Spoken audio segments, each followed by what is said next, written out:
পুরাতন মালদা পৌরসভার নবনির্বাচিত চেয়ারম্যান বিভূতিভূষণ ঘোষকে সংবর্ধনা। বৃহস্পতিবার সংবর্ধনা জানালেন পুরাতন মালদা পৌরসভার বিভিন্ন দপ্তরে কর্মরত কর্মচারীরা।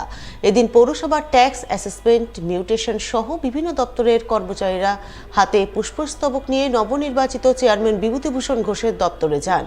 সেখানে গিয়ে তারা চেয়ারম্যানের হাতে পুষ্পস্তবক তুলে দিয়ে তাকে শুভেচ্ছা জানান এবং পৌরসভার কাজে চেয়ারম্যানকে সর্বতোভাবে সাহায্য সহযোগিতা করার আশ্বাস দেন। আজকে আমরা পুরাতন মালদা পৌরসভার ট্যাক্স দপ্তর, মিউটেশন দপ্তর, অ্যাসেসমেন্ট দপ্তর, বিভিন্ন দপ্তর থেকে আমরা নতুন চেয়ারম্যানকে আমরা আজকে ফুলের স্তবক দিয়ে সম্বর্ধনা জানালাম এবং আগামী দিনে ওনার সাথে আমরা ভালো মতো কাজ করব এই প্রতিশ্রুতি দিলাম।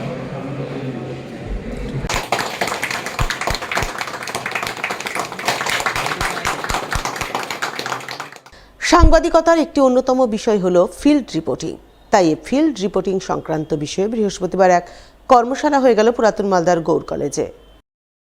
কলেজের গণজ্ঞাপন ও সাংবাদিকতা বিভাগ ও কেরিয়ার কাউন্সিল প্লেসমেন্ট সেলের যৌথ উদ্যোগে এদিন এই কর্মশালার আয়োজন করা হয়।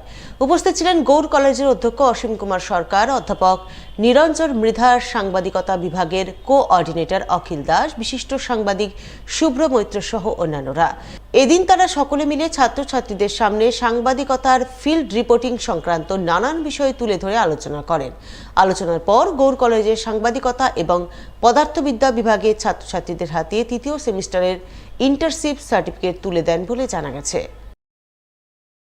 আজকে মাস কমিউনিকেশন ডিপার্টমেন্টের সাথে কেরিয়ার কাউন্সিলিং একটা কোলাবোরেশনে বেসিক্যালি ফিল্ড রিপোর্টিং এর উপর একটা ওয়ার্কশপ করানো হচ্ছে। বেসিক্যালি ব্যাপারটা হচ্ছে যে কেরিয়ার কাউন্সিলিং দিক থেকে হয় কি, ছাত্রগুলো যারা বেরোচ্ছে তাদের একটা কেরিয়ারের ডিরেকশন দেওয়া। এবার মাস কমিউনিকেশন জার্নালিজম একটা প্রফেশনাল কোর্স, প্রফেশনাল কোর্সের সঙ্গে কেরিয়ার কাউন্সিলিং কাজ করাটা অনেক সুবিধাজনক। সেই কারণে যেটা করা হয়, যেখানে বলা হয়েছে যে এখানে কেরিয়ার কাউন্সিলিংয়ে রাউন্ড এরিয়া বিভিন্ন রকম প্রোগ্রাম করাই হয়। এক্ষেত্রে মাস কম স্পেসিফিক, যেখানে জার্নালিজম, ফিল্ড জার্নালিজম নিয়ে একটা কোর্স ওয়ার্কশপ করানো হচ্ছে। যে দুটো কারণ আছে, একটা হচ্ছে শুধুমাত্র তো মাস কমিউনিকেশন নিয়ে পড়ছে এমন লোক জার্নালিজম আসতে পারে না, যে কোনো সেক্টর থেকেই আসতে পারে। সেটা হিস্ট্রি ডিপার্টমেন্ট থেকেও আসতে পারে, ইংলিশ ডিপার্টমেন্ট থেকেও আসতে পারে। স্টুডেন্টদেরকে অ্যাজ এ সাংবাদিকতার ফিল্ড জার্নালিজমটা কীভাবে করতে হবে সেটা শেখানোর জন্য একটা প্রোগ্রামের আয়োজন করা।